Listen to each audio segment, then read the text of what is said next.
இப்ப ஃபர்ஸ்ட்டு என்ன எழுத சொன்னீங்கல்ல பேப்பர்ல. நான் எழுதும்போது அப்ப எந்த இதுவுமே இல்ல. நீங்க ஏதோ எழுதி அதுல வச்சீங்க. அது என்ன எழுதி வச்சீங்க? நான் எழுதி வச்சது எப்படின்னா, நான் தப்பு பண்றேன். நான் ஏதோ அது தெரியாம பண்ணிட்டேன். ஒண்ணு என்னவா இருக்கும்னு கேட்டீங்கன்னா, மதிய சாப்பாட்டுல ஏதோ பிரச்சனை இருக்கு. சரியா? அது ஏதாவது சாப்பிட்டு ஆம்ப்லேட், ஆஃப் இந்த மாரி விஷயங்கள் சாப்பிட்டுருக்கலாம்.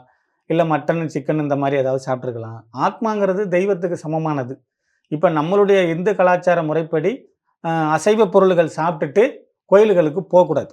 இப்படி போனா குளிச்சுட்டு போணும். சரியா? அப்ப அந்த மாதிரி விஷயம் பண்ணும்பொழுதும், நம்ம உடல் சுத்தம் தேவை, மனசு சுத்தம் தேவை. மனசு சுத்தமா இருக்கு. உடல் சுத்தம்னா குளிச்சாச்சு.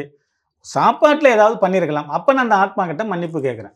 ஆட்டோ ரேட்டிங் முறை. ஆத்மானாலே ஆட்டோ ரேட்டிங் முறை தான். எழுத தான் வைக்க முடியும். பேச வைக்க முடியாது.